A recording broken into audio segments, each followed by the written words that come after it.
The lesson of perseverance, a journey of hope and determination. A mother's sacrifice. The sound of the early morning call to prayer echoed through the quiet streets of Jakarta, a city just beginning to stir. The dim light of dawn barely illuminated the small apartment where young Daniel rubbed his sleepy eyes. It was 4:30 a.m., far too early for a child to be awake. Yet there he was, sitting at the small wooden table, staring at a pile of books his mother had placed before him. "Daniel, it's time," his mother, Anna, said gently, though her own eyes bore the weight of exhaustion. Anna was a single mother, working long hours at the U.S. Embassy to make ends meet. Though their life in Indonesia was challenging, she was determined that her son would not fall behind in his education.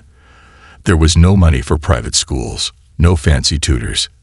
The only solution: she would teach him herself. "But Mom, I'm tired," Daniel whined, slouching over his chair. Anna sighed and gave him a look, one that needed no words. "This is no picnic for me either, Buster," she finally said, ruffling his hair. "But we do what we must." And so, day after day, lesson after lesson, Daniel sat with his mother in those early hours, learning about the world beyond his small apartment. Math, science, history, subjects that seemed distant from his reality, but ones that his mother insisted would one day shape his future. At the time, he didn't understand. He only saw the sleepless mornings, the endless drills, and the frustration of long division problems. But years later, he would look back at those moments as the foundation of something far greater. The road less traveled. Life was never easy for Daniel. His father had left when he was just a toddler, and there were many nights when Anna struggled to put food on the table.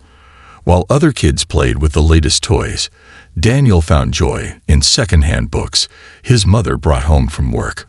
While his classmates spent weekends at birthday parties, he helped his mother sort through bills and groceries.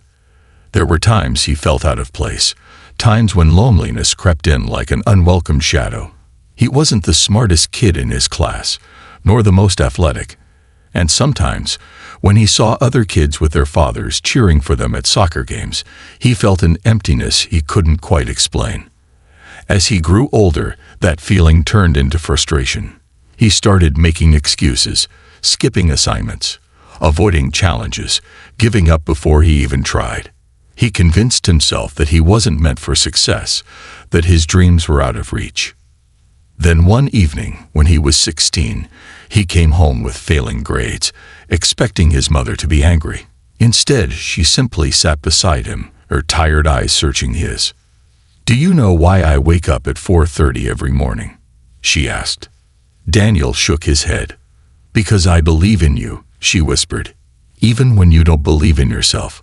Her words settled in his heart, heavy with meaning. For the first time, he realized that every sacrifice, every lesson, every struggle had been for him. She had never let hardship define her, and she refused to let it define him. Rising from failure, determined to turn things around, Daniel worked harder than ever. He studied late into the night, sought help when he needed it, and refused to give up. He didn't become the top of his class overnight.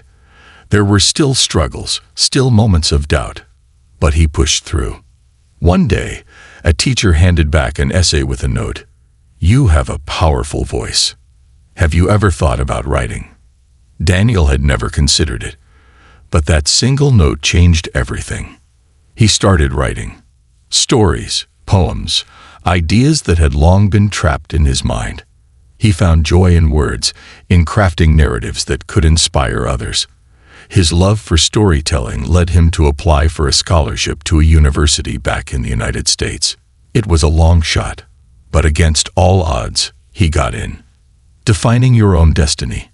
Years later, Daniel stood on a stage, looking out at thousands of students. He had become a journalist, a writer who told stories of resilience, hope, and perseverance. His journey had been anything but easy, but he had made it. As he spoke, he saw young faces filled with doubt and uncertainty, the same look he had once worn. "I know what it's like to feel lost, to think that success is meant for someone else," he said. But your past does not define your future. Where you are now does not determine where you'll end up. He smiled, remembering his mother's words from all those years ago. You write your own destiny. As the students erupted into applause, Daniel felt the weight of his journey. The struggles, the failures, the victories, all leading to this moment. And somewhere in the crowd, he imagined his mother, still waking up at 4:30 a.m., still believing in him. The road less traveled. The streets of Jakarta buzzed with life, the scent of sizzling satay and fresh spices filling the air as vendors called out their daily specials. Daniel weaved through the narrow alleyways after school, his backpack slung over one shoulder, his mind weighed down by the burden of expectations. At 16, Daniel was caught between two worlds. At home, his mother instilled in him the value of education, pushing him to strive for something greater. But outside, the reality of his surroundings painted a different picture. He had friends who had already dropped out of school, lured by the quick money of street hustling or odd jobs that promised immediate rewards. For them, dreams of a better future were luxuries they couldn't afford. Daniel found himself torn. Why should he keep struggling through endless assignments when others were already making money? Why spend hours solving algebra equations when life was happening right outside his door? One afternoon, as he sat by the riverbank skipping stones, his friend Adi plopped down beside him. "Why do you even bother, Dan?" Adi asked, tossing a pebble into the water. "You could be working with me at the market, making real cash. What's the point of school when people like us don't get chances anyway?" Daniel hesitated. Adi's words echoed his own doubts. His grades weren't the best, and no matter how hard he studied, there was always someone better. What if he was just setting himself up for failure? That night, he came home to find his mother sitting at the kitchen table, an envelope in her hands. Her face was unreadable. "What is it?" Daniel asked, dropping his bag. She slid the envelope toward him. His latest report card. He swallowed hard before opening it. As expected, the grades weren't great. A few passing marks, but nothing outstanding. He braced himself for disappointment, for anger. Instead, his mother let out a slow breath and said, "Tell me something, Daniel. When you walk past a construction site, what do you see?"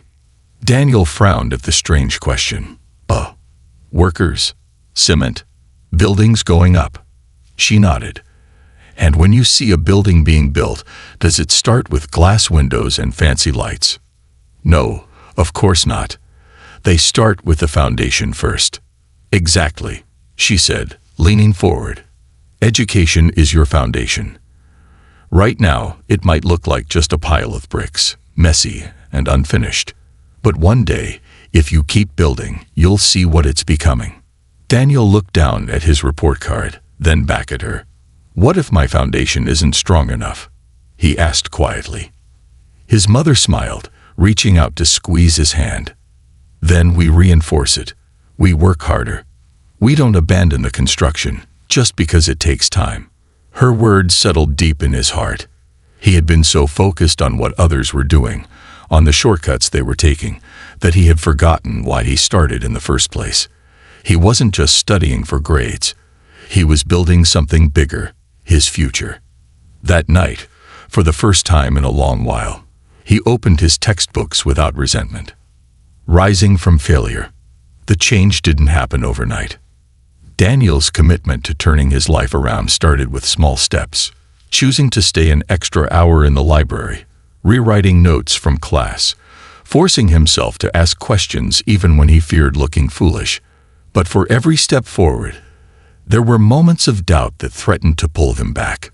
One evening, after weeks of grueling effort, he received his test results for mathematics. He had studied harder than ever before, waking up early to review formulas, pushing himself to understand concepts that had once seemed impossible. His heart pounded as he unfolded the paper, hoping for a breakthrough. 57%. His stomach sank. It wasn't the failing mark he used to get, but it wasn't the improvement he had hoped for either. He clenched his fists, frustration burning inside him. All that work, All those late nights, and still, he wasn't good enough. "What's the point?" he muttered under his breath, crumpling the paper. Just as he was about to toss it into the trash, his teacher, Mr. Hassan, walked past. "Daniel, hold on." Daniel froze. Mr. Hassan picked up the paper from the trash and smoothed it out. "Why are you throwing this away?" "It's useless," Daniel said bitterly. "I worked so hard, and I still failed." Mr. Hassan looked at the grade, and then at Daniel. "You call this failure?" Daniel scoffed. "It's barely passing." Mr. Hassan took a pen from his pocket and circled something at the top of the page. "You got a 34% last time. Now, you got 57%. That's a 23% improvement. You don't see that as progress." Daniel blinked. He had been so focused on achieving perfection that he hadn't noticed the growth. "Success isn't about never failing, Daniel," Mr. Hassan continued. "It's about failing, learning, and failing better next time. You're moving forward. That's what matters." Those words stayed with Daniel. He realized that setbacks weren't the end of the road. They were signposts, guiding him toward where he needed to improve. He started viewing failures not as proof of his inadequacy, but as challenges to overcome. The next few months became a blur of determination.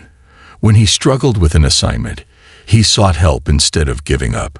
When he felt tired, he reminded himself of his mother's sacrifices. When he saw his friends taking the easy route, he told himself that his journey was different. And then something extraordinary happened. One day, his English teacher announced a writing competition.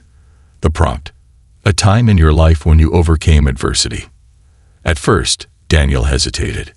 He had never considered himself a writer. But as he stared at the blank page, memories flooded his mind. His mother waking up at 4:30 a.m. to teach him, the struggles of feeling out of place, the slow climb from failure to progress. He poured his heart onto the page. A week later, his teacher stood in front of the class, a proud smile on her face. "We received many wonderful essays," she said, "but one, in particular, stood out." Daniel barely heard the rest of her words before she called his name. He had won. It was the first time in his life that he felt truly seen, that his story mattered. And for the first time, he believed, really believed, that he was capable of more than he had ever imagined. This wasn't the end of his journey. It was just the beginning. The power of persistence. Winning the writing competition was a turning point for Daniel, but it didn't mean the road ahead was easy.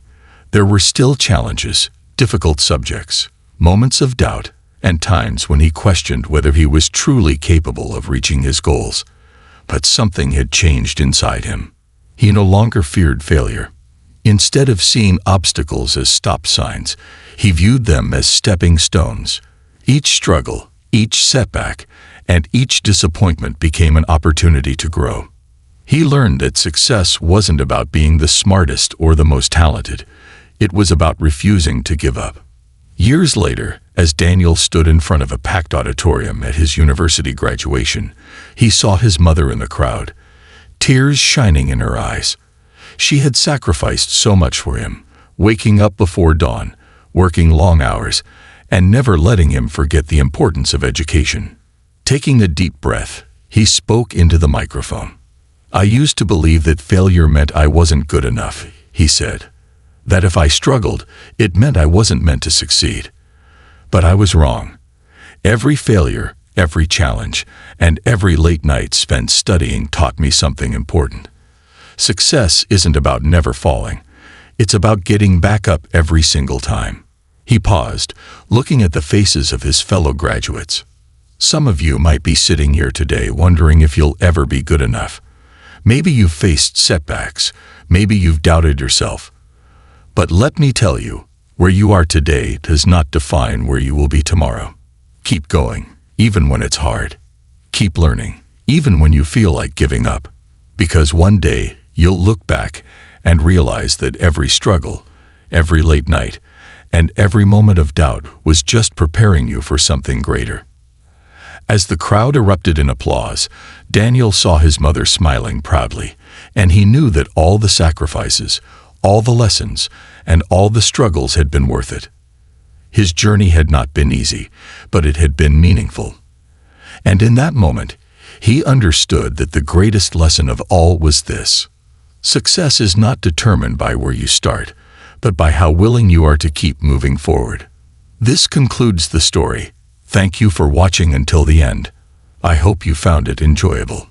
If you did, please consider liking the video and sharing it with your friends.